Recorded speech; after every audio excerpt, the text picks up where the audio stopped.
Bonjour à toutes et à tous, bienvenue sur votre chaîne d'information régionale. Voici en images et en 8 minutes l'essentiel de l'actualité du jour. D'abord, vos prévisions météo, après une légère amélioration ce mardi matin, de nouveau des nuages, des pluies. Localement, même si le soleil n'est jamais bien loin, le temps reste tout de même très instable, 18 degrés sur l'île, 16 degrés sur le littoral.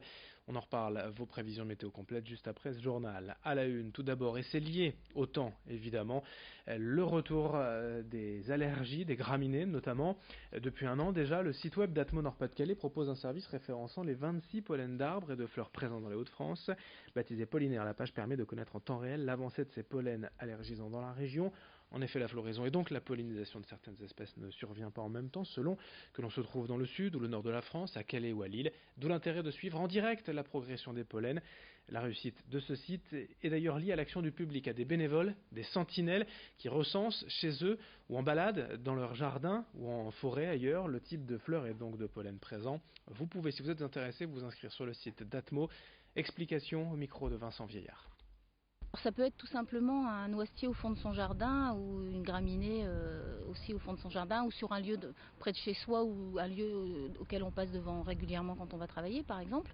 Donc on va se déclarer observateur de cette plante. Les personnes d'Atmo vont valider la plante et ensuite il y aura 3 phases de végétation à surveiller, la floraison, le début de pollinisation et la fin de pollinisation. Donc si on est sentinelle d'une plante, ça va prendre peut-être un mois ou un mois et demi sur l'année, et avec des observations, pas tous les jours, mais de temps en temps. L'actualité régionale, la lutte contre la fraude des VTC, les fameux véhicules de transport avec chauffeur. Depuis leur apparition, ces derniers sont en effet soumis à une carte professionnelle en papier, comme les anciens permis, et ce qui facilite souvent leur falsification. Récemment, le gouvernement a entamé une remise à niveau, une campagne de sécurisation des cartes professionnelles. Les chauffeurs ont donc jusqu'au 30 juin pour faire changer leur carte version papier. Depuis plusieurs mois, des opérations de contrôle sont régulièrement menées par les forces de l'ordre et ont permis d'identifier plusieurs fraudes.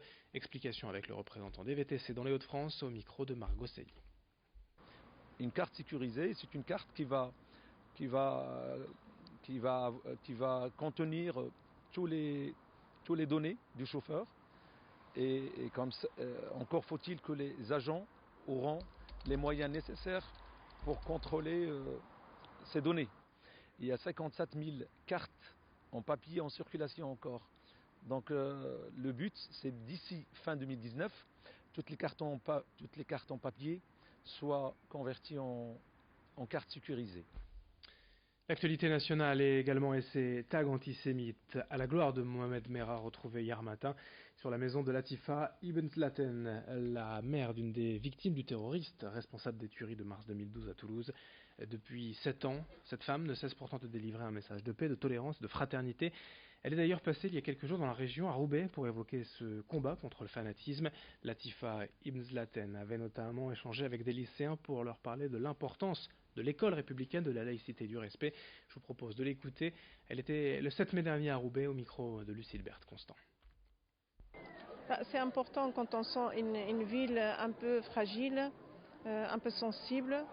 C'est très important de venir vers ces jeunes, de discuter avec eux, de les démarrer, de donner la chance d'avancer dans la vie parce que la vie est tellement courte et la jeunesse se passe vite. Alors si on veut construire, devenir un modèle plus tard, ou un père ou une mère, et on doit vraiment démarrer son moteur de la vie, c'est très important. Ils n'ont pas l'habitude de voir une femme devant eux, comme moi, de parler d'amour, de parler de tendresse, de parler de son moteur, de parler simplicité avec son cœur, c'est très important. La Coupe du Monde féminine de football se poursuit demain soir. L'équipe de France joue son deuxième match face à la Norvège et peut-être l'ignorez-vous, mais la capitaine des Bleus est nordiste. Elle est née à Lille. Amandine Henry, 29 ans, a été formée notamment à l'Homme, Lambersart et Hénin-Beaumont avant de partir à 15 ans pour le Centre national du football de Clairefontaine en région parisienne. À Lambersart, l'un de ses anciens coéquipiers, Maxence Loz, a côtoyé Amandine Henry et se rappelle d'une joueuse qui avait déjà les qualités d'une championne, la seule fille de l'équipe, mais ça n'a jamais été un problème.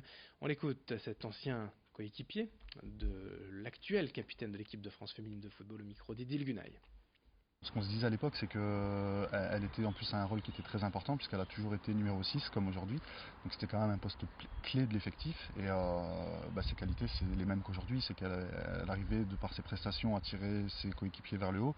Elle a toujours été très discrète, comme elle l'est aujourd'hui, un peu introvertie en dehors du terrain. Par contre, quand elle était sur le terrain, il fallait absolument gagner. Elle arrivait à tirer ses coéquipiers vers le haut. Elle était techniquement très propre aussi. C'était pas forcément toujours des grands gestes techniques, mais sur les qualités de base, contrôle-passe, toujours bien placée, toujours très précise dans ce qu'elle faisait, et toujours très, très calme et sereine quand elle était sur le terrain.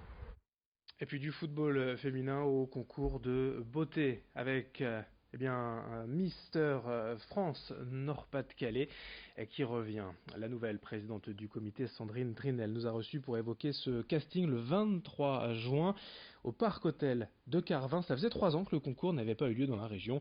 Une vingtaine de garçons ont pour l'instant déposé leur candidature. Attention, ne peut prétendre au titre qu'il veut. Il faut avoir entre 18 et 28 ans, mesurer minimum 1m78, ne pas être marié ni paxé. Il faut aussi bien présenter, mais enfin ça semble évident. Après ce casting, le jury sélectionnera 15 à 20 candidats qui participeront à la finale régionale le 2 novembre à Billy-Berclos, puis le vainqueur régional participera au concours de Mister France. Explication complémentaire au micro de Margot Sailly avec Laure Montfort.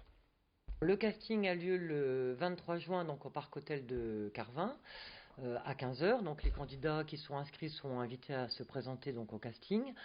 Et l'élection a lieu donc le 2 novembre à la salle François Mitterrand à Billy-Berclos.